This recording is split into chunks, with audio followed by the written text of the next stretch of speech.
going to have enough sun here, and because we got something special, friends, today. How's everybody doing? I even put my sunglasses and my Argyle sweater on for you today with my long sleeve. Yes, you guessed it, my long sleeve shirt. Everybody jokes in the channel when the winter hits. I get people on the channel saying, it must be winter. Buchan's got sleeves on. Do you folks... Oh, what's all this? Oh, my dear Lord. There's room for the deputy stamp on there. Do you guys remember the 576? Remember that saw? I didn't buy one. This has got the bigger handle grip. This is actually a really nice power saw. I don't think they caught on. I don't know. I know there was a few around here and there. This is a carbureted saw, Luke. Oh, yeah, it is. Look at X torque, but it's got jets. So this is quite interesting to me. Let's take this out here. Now, this is my old buddy Bear Claw's saw, friends. This is Bear Claw's saw. And he's always, this is not just a pipe that is glued right there. This pipe goes actually in quite a ways. It goes away about this far from the cylinder head. So the exhaust doesn't come shooting straight out of there. It's a very interesting thought process. But let's check something out. It's choked. There's a decomp on it. Might as well use it.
Pretty interesting.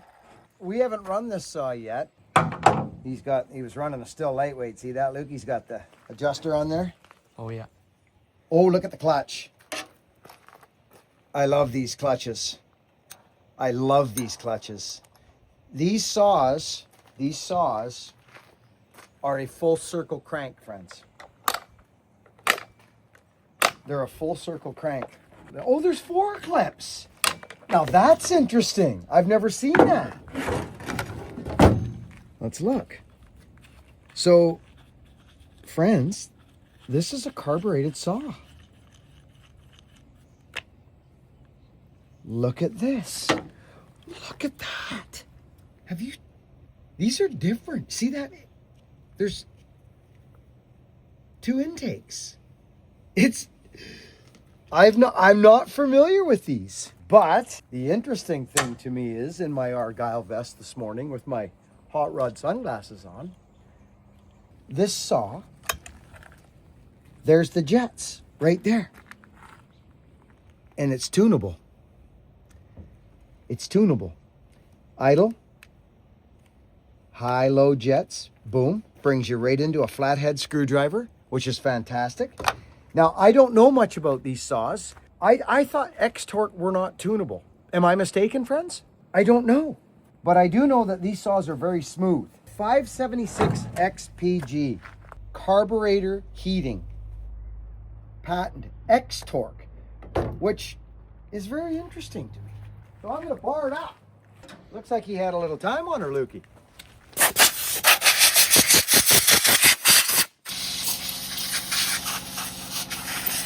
So I'll probably put a pipe on it, friends. Bear Claw, he closed that. You see what he did? He closed the top vent off. Okay. He hammered that down and he put, this is interesting actually, very interesting. So in the comment section, friends, I'd like to know, I've not owned one of these. I've run them. I know Tin Man, you've got one. Anybody who purchased one of these, I want to hear your feedback on this saw right here. It's tunable, which I don't know what that means on this saw, but Donnie Walker will, and Donnie will help me. Donnie, chime in, let me know. But it's a very special saw to me, and I want to share one more saw with you that I had a hand in for Bear Claw. He needed some parts, and as a matter of fact, if I'm not mistaken, oh my, this feels good. This is, friends, an 075 that Bear Claw tore down. We've run this saw together, him and I, both of us. And he needed a cylinder for it. And I found that for him. And if I'm not mistaken, don't get me wrong, but I think it was Scotty Wilson that might have helped me with this through Wolf Creek Saw Shop, if I'm not mistaken. So Wolf Creek, thank you, buddy. You've been a presence out there for all these saw builders for years, and you've even assisted me in some things. And that's Ryan at Wolf Creek Saw Shop, buddy. We appreciate you. So this is an 075 AV electronic. And if you want to know who Bear Claw is, he is probably the man that influenced me more than anybody has in this industry. And there he is right there. I don't know how old he was right there, but that's a fur. It looks to me about a 7-foot fur as he stands right there. He's 5 something. That's close to a 7-foot fur. He was running, the story about this, he was running a Mac that day, but they had a storm come in and he left the Mac in the bush and he came back and it soaked the points and it didn't start for him. So his buddy had this. He said he hated it. He said he hated running this because if you ever run a Mac 125 in the bush, you know that you can cut for about an hour on a tank of fuel. Straight up. And they eat these trees. They eat them. He says he went through, he was not what he was used to. Good saw, but he come off a 125 and he had to run that day. That's the story of that picture. Well, that's my buddy. And he's a little banged up right now. And I'm just helping him out as I can right now. We'll fuel it up. We'll be right back. Let's see what happens here.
Bear Claw, my old buddy,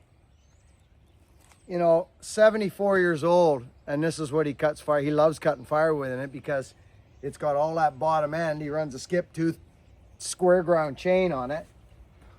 This is the guy that taught me all this stuff. He taught me how to square grind chain and look after my bars and look. His side plate. I love it. Is this 404? It's 404. It's 404.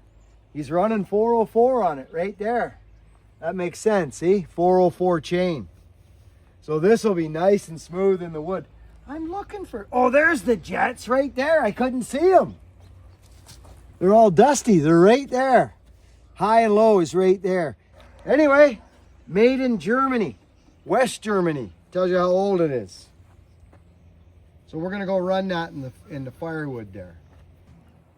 Power saws have not really changed much, have they? I mean, there they are. They really haven't changed a lot.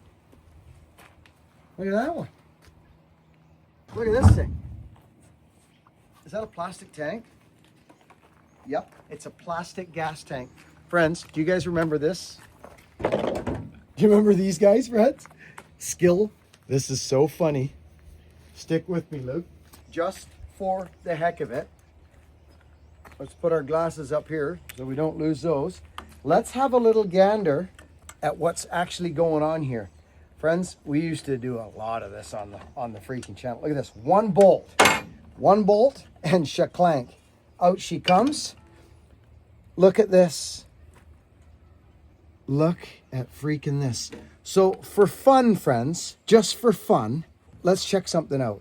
Let's just pour some freak. So what I was going to look for, friends, is I was going to pull this plug and see if we have spark.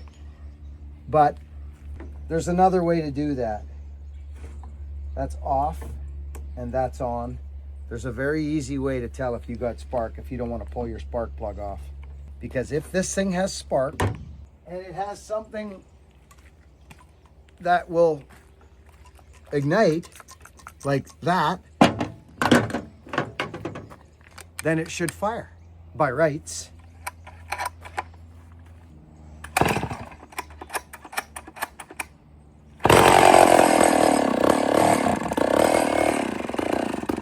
Spark. So that's the quickest way to find if you got spark. There's probably nothing wrong with the saw. That is so funny, Luke. So it'll run. Canadian made, I think. Just goober bummed up.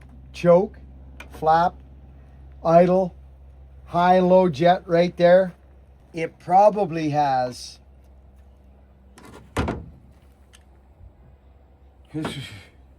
not that pretty. It's got something in there.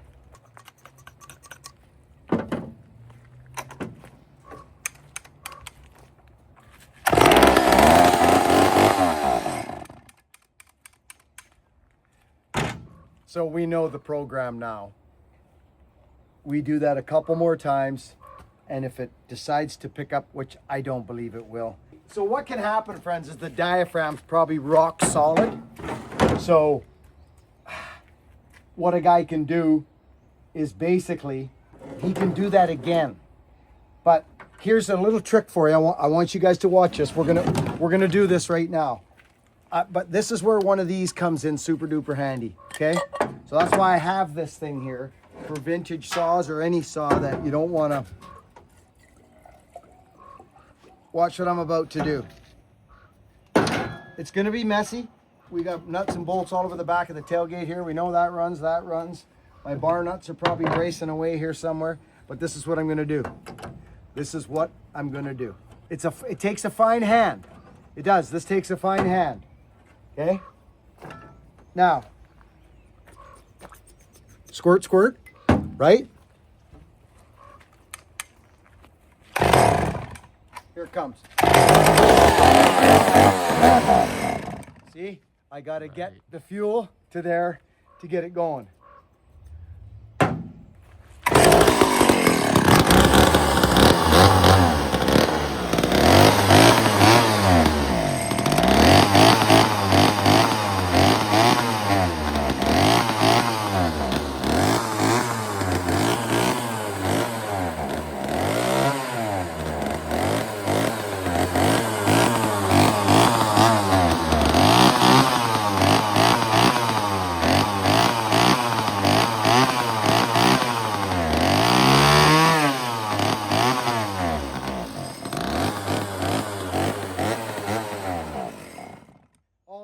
Is that diaphragm is rock solid. Look at the smoke coming off it.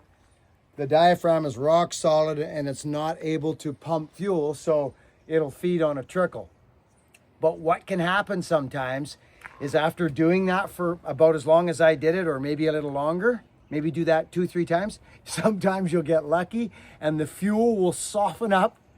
The mix, you know, the 40-1 or 50-1 will get in there and it'll actually soften things up and it'll start to pump and you'll be off to the races. And that is backyard freaking style. So I'm not going to do that with this saw. We don't have the time, Luke. You got some business to take care of. And I'm going to bar up that 576 and I may go cut with it over at Root Rots. I may take a spin over there and cut that cedar. Oh, yeah. I'll go dress that cedar up because I want to open up that maple because we got some chopping to do to test them axes. So always doing something, friends. We're actually leaving here fairly quickly to a wild trip. It's non-stop. Cut timber. Go to Hoffman's. Go to TCI. Hey, Luke? Oh, yeah. We're going to be flying. So stay tuned on the channel. Members, I love you. I think we got 320 members on this channel right now. Thank you all so much. Work hard, be honest, and be kind, friends. We'll catch you on the next video.